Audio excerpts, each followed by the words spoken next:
السلام علیکم۔ اسلام کب آپ کے ساتھ واصف علی واصف صاحب کے کچھ اقوال شیئر کرتا ہے۔ واصف علی واصف کہتے ہیں جس نے خود کچھ بننا ہو وہ شہرت اختیار کرتا ہے، جس کو اللہ نے بنانا ہو اس کو شہرت کی ضرورت نہیں ہوتی۔ نماز یا عبادت جہاں شوق ہو وہاں تھکاوٹ نہیں ہوتی، جہاں شوق کی کمی ہو وہاں عبادت نہیں ہوتی۔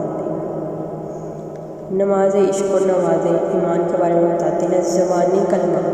زبانی کلمہ ہر کوئی پڑھتا، دل دا پڑھتا کوئی ہو، اچیا بانگا اوہی دیندے، نیت جنہ دی کھوٹی ہو۔ حضور صلی اللہ علیہ وسلم کی محبت کے بارے میں کہتے ہیں حضور صلی اللہ علیہ وسلم کی محبت کے لیے علم نہیں چاہیے، بس صرف اللہ کی مہربانی چاہیے۔ اور بابا جی کہا کرتے تھے جس دل میں ادب رسول صلی اللہ علیہ وسلم نہیں ہے وہ ناپاک ہے، اور ناپاک دلوں میں اللہ تعالیٰ بصیرہ نہیں کرتا۔ میں بہت زیادہ امیر ہوں، واصف علی واصف کہتے ہیں میں بہت زیادہ امیر ہوں کیونکہ میں در مصطفیٰ صلی اللہ علیہ وسلم کا فقیر ہوں۔ اور کہتے ہیں ہماری ہڈیوں سے گوشت تو اتر سکتا ہے لیکن ہمارے دلوں سے نبی کریم صلی اللہ علیہ وسلم کی محبت نہیں۔ اسلام صرف روایات کا نام نہیں، صرف احکام اور ارشادات کا نام نہیں، مسلمانوں کے متفقہ عمل کا نام بھی اسلام۔ لامحدود آرزو محدود زندگی کو عذاب بنا دیتی ہے۔ خدا کی رحمتوں سے مایوس نہ ہونے کا حکم ہے، بار بار حکم ہے، یعنی اپنے مستقبل سے مایوس ہونے کی اجازت نہیں۔ مستقبل پر بھروسہ رکھو، مستقبل پر امید رکھو، مستقبل رحمت کا نام ہے۔ آج کا انسان سکون کے ہاتھے آسمانوں کے دروازے کھولنے چلا گیا ہے، لیکن اس سے دل کا دروازہ نہیں کھلتا۔ ایک وقت تھا جب یہ وقت نہیں تھا، اور پھر ایک وقت اور آئے گا جب یہ وقت بھی نہیں ہوگا۔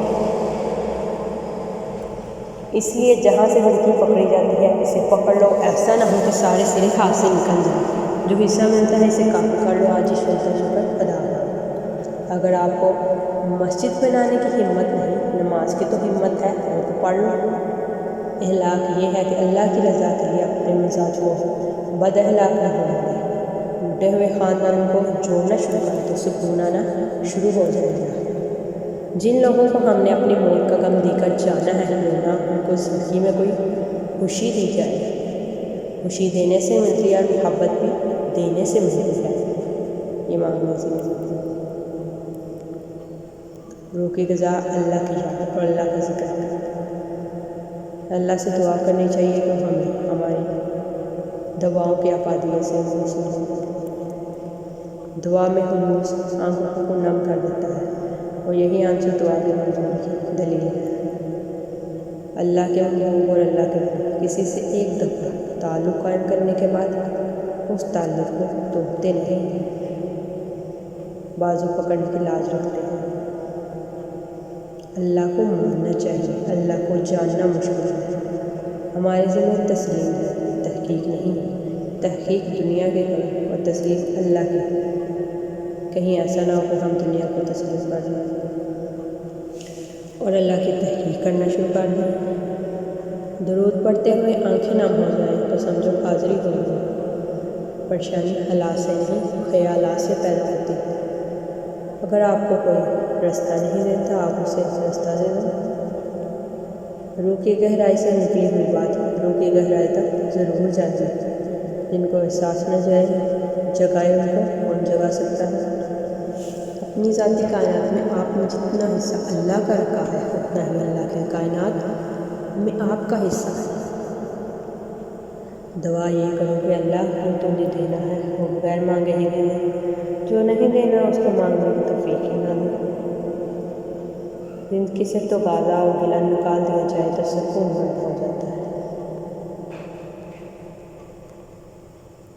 اور علاج بتاتے ہیں کہ آج کل بعض اور شکروں کی موجودگی میں چڑیا کے بچے پرورش کرتے رہتے ہیں۔ آندیاں سب چراغ نہیں بجھا سکتے، شیر بھاگتے رہتے ہیں اور ان کے خوبصورت بچے کمزوریاں بڑھتے رہتے ہیں۔ پھر انہوں نے سب بچے ہلاک کر دیے مگر اصل بچہ اس کے گھر میں پرورش پاتا ہے۔ یہ سب اس مالک کے کام ہے۔ اس کی مخلوق اپنے اپنے مقرر شدہ طرز عمل سے زندگی گزارتی ہے۔ زمانہ ترقی کر گیا ہے مگر مکھی مچھر جو ہے اب بھی پیدا ہوتے ہیں۔ جراثیم کش دوائیں نئے جراثیم پیدا کرتی ہیں۔ طب مشرق و مغرب میں بڑی ترقی ہوئی ہے اور بیماریوں میں بھی اضافہ ہوا ہے۔ انسان کا قلب دکھی ہے، آج بھی سکھی نہیں ہے۔ حالات تو خالق کے قرب میں لوگ سمجھتے ہی نہیں۔ امید ہے کہ آپ کو واسف کے اقوال ضرور پسند ہوں گے۔ ان کو خود بھی سنیے، دوسروں کے ساتھ بھی شیئر کیجیے۔ جزاک اللہ۔ اللہ حافظ۔